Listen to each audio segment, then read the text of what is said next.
Hello, today we visit r/AskReddit to ask. What items are normal to have one of, but very concerning to have more than one of? Make sure to comment if I missed something down below. With that, sit back and enjoy. Personality. Our thoughts exactly, comrade. r/suddenly communist. I met a guy on Tinder a few years back. He had 21 clocks in his apartment, all set to different times, all the wrong time. He said the only time that mattered was now. I think you went on a date with a reformed Captain Hook. Authentic human skeleton. What about pregnant people? I don't know how to tell you this, being pregnant is pretty concerning. Especially if the skeleton is pregnant. Then never ever visit the Siriraj Medical Museum in Bangkok. A buddy and I went to see it one day not realizing it was closed and the door was unlocked, so we just went right in and couldn't find where we were supposed to pay or whatever. It was only after about 40 minutes of exploring that some security guard finally bumped into us and told us we needed to leave. Many bodies in different stages in formaldehyde. There was one exhibit, I believe it was some old serial killer, but he was in basically a cheap plastic box that over the years has come apart at the seams, so they've used clear plastic tape to try and hold it together, and spoiler alert, it's not working. Toilets in a bathroom. Multiplayer shitting competition. We always called it battle shits growing up. I've been in a mansion that had a cool setup in the master bathroom. It was a huge suite with 2 separate toilet closets on either end of the main suite. I don't particularly relish using the toilet right after my husband has committed a crime against humanity with his bowels. Separate private toilets would be nice. Wedding ring. Most of my friends have 2 to 3 of varied levels of durability and occasion. Silicone ones for physical stuff or wherever you'd be sad you lost it, and then fancy ones for events. For both the bride and groom? Married guy here, if I was going to be doing something where I thought it was in danger of being damaged, lost, I would just take it off and store it somewhere. I've literally never heard of that practice you're describing. How many people do you know that do this? It's a wedding ring, not a pacemaker. It's not critical if I need to take it off for a bit. My husband has tons. The one I bought him for our wedding, black carbon, and the one he bought for the wedding, silver, then tons of silicone ones. I like to buy fun colors and have messages put on them. He wears different ones to work every day. His favorite says, "Sorry bitches." I have 2, my engagement ring, which we also used as my wedding ring, and the exact same ring, 0.25 smaller, for in the winter. Dick-shaped water bottle. The first one is acceptable because you get it from your cousin on your 30th birthday. More than that is the start of a collection that gets carried away and occupies more storage space than originally planned for. Funnily enough, this is kinda how the penis museum in Iceland started. Except it was a horsewhip made from dried bull penis. Driver's license. Having one in your wallet is fine. Having 100 in a shoebox in your attic is apparently kinda creepy. It's fine. All of these people disappeared, so they no longer needed them. The garden's looking great this year, you must spend a ton on fertilizer. Thanks man. It's organic. These veggies certainly love the alkaline soil from all this lime. A copy of Mein Kampf. Maybe not perfectly normal to have one, but I know a lot of normal people read it to learn about the way Hitler thought. But the moment I'd go into a house and see 2 copies? That's a no-no from me. My old literature teacher told us she had a copy. She was the loveliest lady and explained us that she got it and read it when she was in university for that exact reason, better understanding Hitler's thoughts. She said she even paid some serious money for it cause, at least where I live, in Italy, the book is of course not banned, but they only print it in very expensive formats as a way for it not to circulate too much. Never thought much of it. My teacher clearly dreaded reading it and didn't like having it in her house, just didn't like the idea of just throwing it away. I mean, she could burn it, but that would be somehow ironic. Yeah, I don't think she would burn a book if she was freezing to death, so. Me neither, honestly, lol. In my opinion, if you buy the Mein Kampf, you just have to make your peace with the fact that it was written by Hitler. It makes no sense to buy it just to destroy it later. I see the irony, but it just doesn't make sense, lol. My mom would buy a weed eater, string trimmer whenever one would run out of line. She's older and lives a distance away from me. I got her a lawn service and donated her collection of them.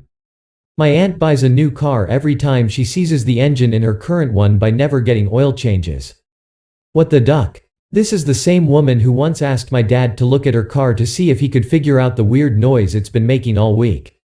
He looked around and saw that the rear passenger side tire was completely shredded and the car was running on the rim. During that week she had driven to her son's house and back, which is about 600 miles of driving. No offense to your aunt, but some people should not be allowed to drive. That there is such a safety risk for anyone she drives by. I feel like I'd be weirded out if someone had a ton of toasters.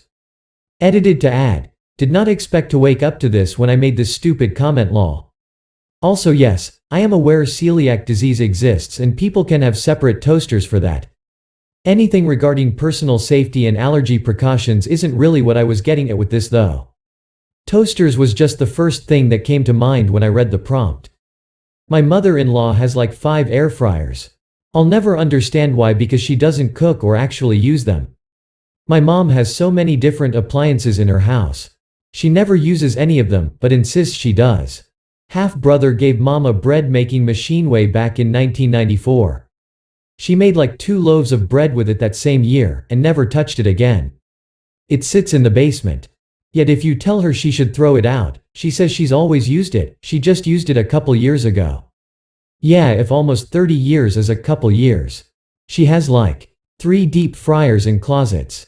They used to sometimes fry food like 30 years ago, but always had difficulty disposing of the leftover oil, so eventually just stopped.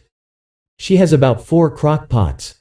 She only uses one, and only uses it very rarely. I know there's at least 3 toaster ovens in the house that she never uses. She thinks they'll burn the house down. There's at least 2 blenders and at least 2 food processors in the house. She doesn't use them because she claims it reduces the nutritional value of food when blended. There's more that I'm blanking on. I was raised by my dad who grew up in the Depression, but the way it affected him was that he refused to buy anything but bare necessities, and we had to go to school in ill-fitting clothes with old stains on them. When I was 13 and I needed to start wearing deodorant, I put it in the grocery cart, and when Dad saw the receipt he turned around and made me return it because it cost $3. Our furniture and carpet were dingy and gross from the 70s. You get the picture, and I was very embarrassed and bullied at school for looking so poor. He was a doctor by the way lol, so we had plenty of money. As an adult I've struggled with some hoarding tendencies and going overboard buying clothes and the luxury toiletries I had wished so badly for as a kid. If I had children I'd probably spoil the hell out of them, giving them the lifestyle I never got to enjoy. A very large oil painting of yourself riding a horse into battle with a very opulent frame. People would walk in and see it and go wow, that's pretty cool, but if you have multiple of you in different poses, maybe some nude ones, it becomes very concerning. 1 passport, good to go. 2 passports, who are you trying to fool? 3 passports, you're definitely up to no good. Why? I have 2 cuz I have dual citizenship lol. I have 2 passports. And 2 birth certificates. For a few years, 2 driver's licenses. And 2 high school certificates, because each is accepted in only one country, so I had to redo high school to get a job in each country. How do you have 2 birth certificates? You can only be born in one place. Did your birthplace become part of a different country at some point, for example through a region becoming independent, or a country breaking up? In the UK you can get as many as you want, they don't even have to be yours. What does this mean? A birth certificate is a certified copy of the entry in the official register. As they are a matter of public record, anyone can buy a certified copy of their own or anyone else, living or dead. A friend of my dad had like 4 or 5 citizenships. Basically he had moved around a lot for work. Lived in some places, got residency and then citizenship, and some places don't let you renounce. It was a long time ago, but I think it was he wanted 2 of them because one was where he lived currently and one was where he was born, and then he had 2 he couldn't renounce. A wand. Only 1 wand per witch or wizard unless you win it from an opponent. I always wondered about that. If you disarm an opponent and take possession of their wand, is it a different bond than with your wand? Does it work better? Does your wand stop working? Does it get jealous of the new wand? And what about your opponent? Does their wand stop working for them? Can they get another? If they do, will the bond be as strong? Could it be stronger? And God forbid you duel multiple times and win a 3rd wand. And then what if someone defeats you? Do they take all of your wands? That is the kind of questions that pop up when you introduce a new mechanic in the 7th book in order to explain your ending. A dick was waiting for someone to say that. Your time was 2 minutes and 28.6 seconds. Welp, you did mark it as not safe for work, so basically was just asking for it to be written. That's why I timed it. What do people not understand about the word item? I've scrolled through 14 top answers and only 4 were items. Sounds about right. I asked for a movie and tip of my tongue sub and I made it clear it's not a sci-fi or fantasy movie or TV show, but all I got was some TV show or sci-fi movie suggestions. With that, thank you for watching all the way until the end, and don't forget to like, subscribe, and comment if I missed anything down below. Click the video above if you want to continue to watch my content. Until next time.